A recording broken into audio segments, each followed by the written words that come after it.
Hello, I'm Pete Swanson. I'm the Director of Foreign Language Teacher Education at Georgia State in downtown Atlanta, Georgia, here in the United States. I apologize for not being able to attend today's conference, but due to budgetary constraints, I'm unable to travel internationally this year. Today I'd like to share with you some of my research on language teacher identity.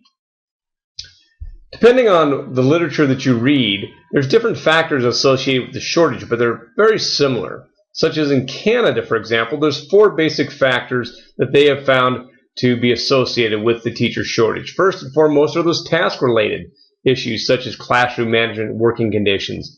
Individual factors include the emotional, psychological states and certain characteristics of teachers such as time in the profession and gender. Men are much more likely to leave the profession, as are those novices within their first 5 years. There's social factors such as the lack of collaboration, lack of professional networking opportunities, poor relation with administrators who don't understand what language teaching is all about, as well as the socioeconomic factors, which can be summed up in the way that if there's tough economic times, teachers that may want to leave don't leave. But when the economy gets better, such as now, those that feel that they can get a new job or can retire will do so. In the U.S., it's been kind of categorized differently among retirements, attrition, legislation, student enrollments, and simple perceptions of teaching. For example, here in the United States, it's estimated that we're going to need another 2.2 million teachers in the next couple of years. If all spread out equally throughout that number, language teacher positions are going to soar. However, we don't create enough language teachers to take those jobs. Here in the United States, attrition is a huge problem, as well as the legislation that has been created both at the federal level and at the state level.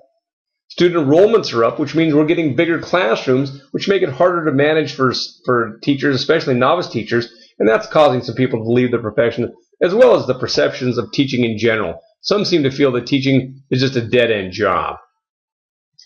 To give you an idea of the annual shortage of teachers, the attrition rate, Australia has a high rate of 18%, but Canada is almost double that at 30%.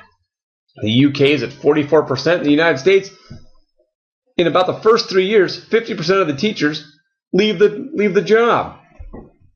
When we take a look at teacher identity, it kind of stems from 2 major sources: Mead's symbolic interaction theory, as well as Erickson's stages of development. Briefly, Mead's symbolic interaction is derived from kind of this American pragmatic stance. It focuses on identity and social context, how it's formed, and on the stages that people pass through. To Erickson, identity is something that one has rather than develops during one's lifetime. And he is credited with positing 8 different stages of human development. However, others seem to feel that when you take a look at a person's identity, that their speech cannot be understood apart from the person who speaks it, because the person who speaks the language cannot be understood apart from the larger networks of social relationships. And that kind of brings us to 3 major theories when you take a look at theory of identity. One is social identity theory, right? The other is the theory of situated learning. And then the next one we have is image text. And I'll actually not let those, I'm not going to describe those really quickly because we have so much more to talk about. However, there is one theory that I want you to think about when you're thinking about language teachers' identity. And the first one here is this Holland's theory of vocational personalities and work environments. And basically, Holland's theory, his theory is based on 4 working assumptions. First and foremost is that people can be categorized in one of these 6 different personality types, right? The realistic, the investigative, the artistic, and so forth. Second, he feels that each of the model workplaces can be categorized in this 6-factor, 6-domain setup as well, right? He says that basically people tend to search for a workplace environment that will allow them to exercise their skills, their abilities, and their talents while expressing their attitudes and values.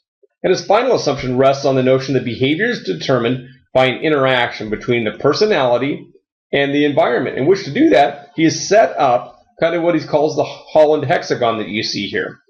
And the domains that are next to each other are more closely related than the ones that are further apart, such as artistic and social are very much related to each other, these people, and the workplace environments. However, social and realistic, these people are somewhat opposites. In order to determine, using Holland's theory, a person's personality identity, their kind of vocational identity, I use the self-directed search. And the self-directed search is a vocational preference inventory that has 228 items and is broken down into those 6 domains. What I found is with different studies is that language teachers are highly social, highly artistic, and highly enterprising, which actually means that in the social area, these people have a preference for activities that inform, train, develop, cure, and enlighten. Artistic people tend to be imaginative, emotional, independent, open, and sensitive. And yet the enterprising individuals tend to strive to become influential in public affairs. They're rather adventurous, assertive, extroverted, resourceful, and rather optimistic people. These individuals with this social, artistic, enterprising personality pattern also report a stronger sense of efficacy in teaching languages, which is associated with longevity in the profession. If you're not familiar with this notion of the teacher's sense of efficacy, these are beliefs that people have that they're capable of making a difference in student learning, that they're able to affect change. And theoretically, Bandura has found that there's 4 basic sources to one's sense of efficacy, and those are mastery experiences, vicarious learning, where you observe and model. Verbal persuasion is when somebody talks to you and tells you how that performance was. And finally, those physiological responses of how you kind of control yourself throughout an exercise or an activity. For teachers, the sense of efficacy can be broken down into 2 different ways. In general education, when you take a look at it, Megan Shannon Moran and Anita Woolfolk-Oy have tested teacher sense of efficacy and come up with 3 basic factors of efficacy. One is instructional strategy, one is classroom management, and the last one is student engagement. When I created the second foreign language teacher sense of efficacy scale, I determined that there's 3 factors associated with language teaching: content knowledge, teacher being a facilitator of learning, and finally cultural instruction. What I found is that when I took a look at their efficacy, right, is that language teachers who are highly social, highly artistic, and highly enterprising, they have a higher sense of efficacy in teaching languages than those people that have a different personality pattern. They also tend to remain in the profession longer, and their students outperform the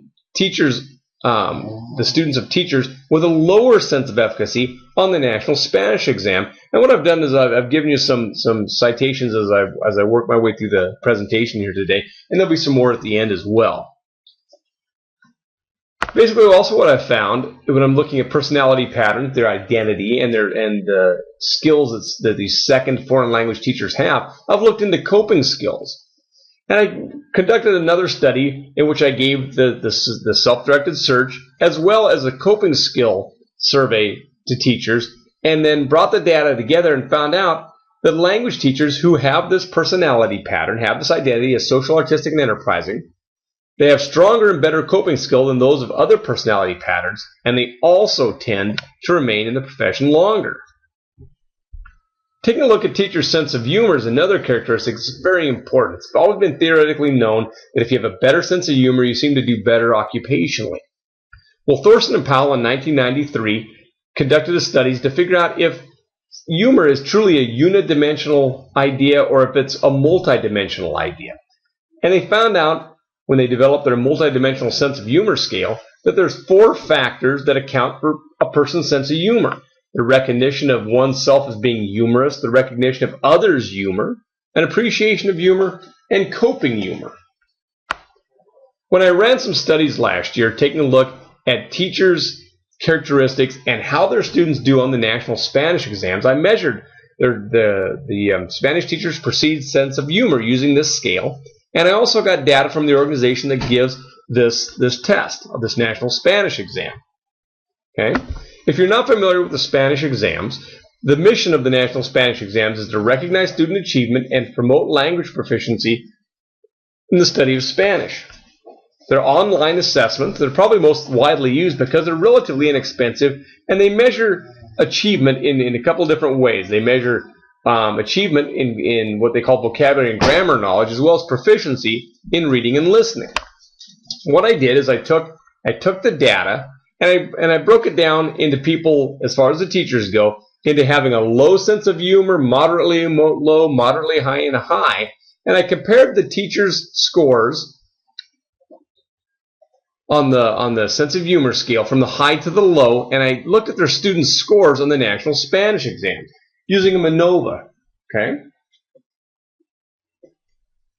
And what I found is that people that have a stronger sense of humor, a higher sense of humor, their students outperform teachers who have a relatively lower sense of humor.